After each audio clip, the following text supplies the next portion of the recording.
हिन लेक्चर में असीं रेसिप्रोकाल एंड मल्टीप्लिकेटिव इनवर्स ऐं डिवीजन इन फ्रैक्शन सिखंदासीं। रेसिप्रोकाल यानी मल्टीप्लिकेटिव इनवर्स। जीअं 5 आहे त 5 जो मल्टीप्लिकेटिव इनवर्स थींदो 1/5, यानी हिन खे असीं उपतड़ कंदासीं रेसिप्रोकाल। अगरि -2 आहे त उन जो रेसिप्रोकाल थींदो -1/2। हिन रेसिप्रोकाल में साइन चेंज न थींदी आहे, न्यूमरेटर ऐं डिनोमिनेटर चेंज थींदा आहिनि। अगरि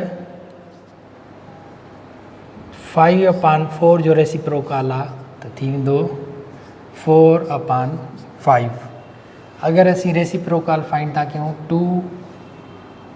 1/4 जो, पहिरियां हिन खे असीं इम्प्रॉपर फ्रैक्शन में लिखंदासीं, उन खां बाद में हिन इम्प्रॉपर में लिखण लाइ ही ॿई मल्टीप्लाई कंदासीं, ॿई मल्टीप्लाई करे ही एड कंदासीं। 4 2 8, 8 + 1 9, 9/4। हिन जो रेसिप्रोकाल थी वेंदो 4/9। अगरि ॿिए असां रेसिप्रोकाल फाइंड था कयूं 1/5 जो, त हिन जो रेसिप्रोकाल थी वेंदो 5। यादि रखणु खपे त हिक जो रेसिप्रोकाल साॻियो ई हूंदो आहे, 1 जो रेसिप्रोकाल साॻियो ई 1 हूंदो आहे। 0 जो रेसिप्रोकाल हूंदो ई न आहे। Reciprocal of 0 does not exist.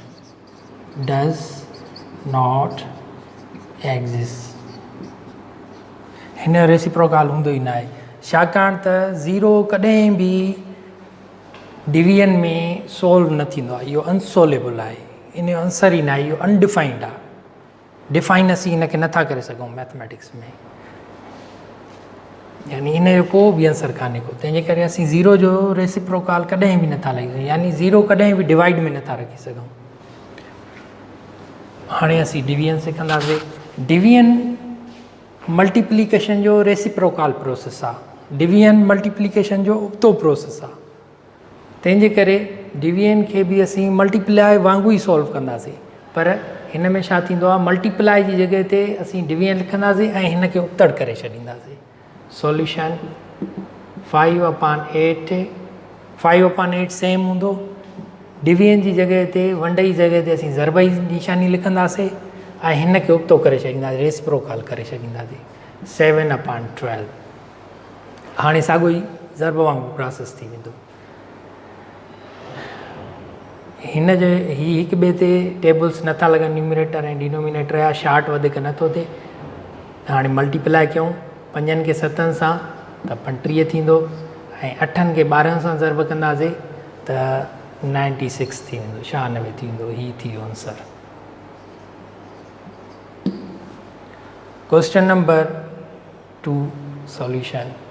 हिन खे बि साॻे तरीक़े सां कंदासीं।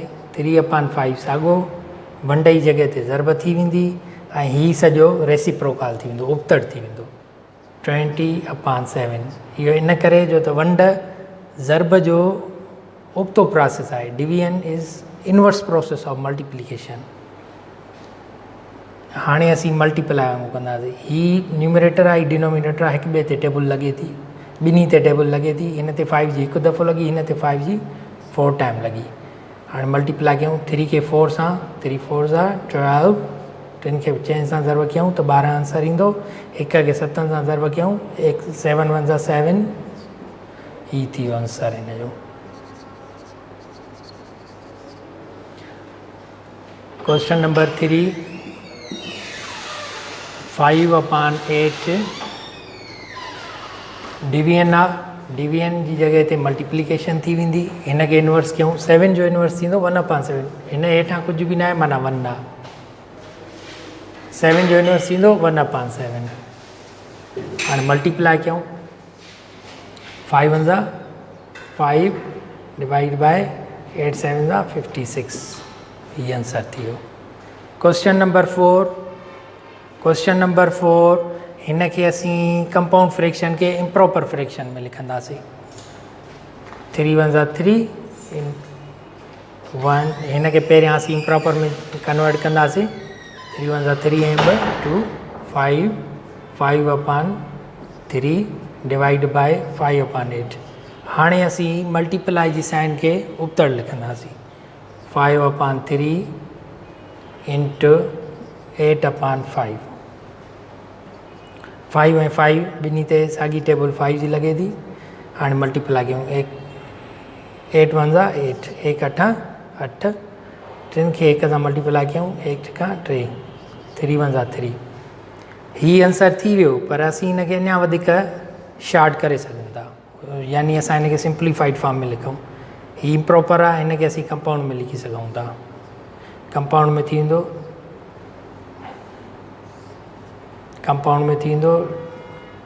3 टेबल 2 दफ़ा थी लॻे, बाक़ी बचा 2 भाङे 3। हीअ बि आंसर थी वियो, हिन जो इहो बि आंसर थी वियो।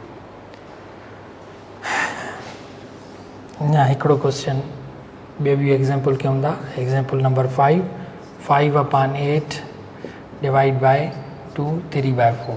कंपाउंड फ्रैक्शन के असीं पहिरियां इम्प्रॉपर में कन्वर्ट करे पोइ डिवाइड कंदासीं। 5 upon 8 solution 5 upon 8 divide by हिन खे असीं इम्प्रॉपर में लिखंदासीं 2 4 8 8 ऐं 3 11।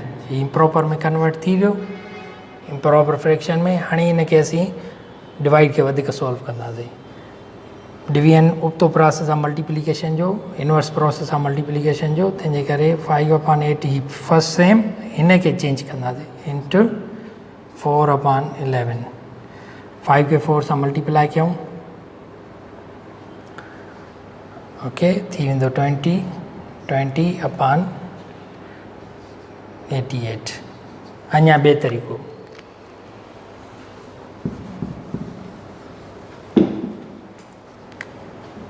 असीं हिन खे हीअं बि सॉल्व करे सघूं था।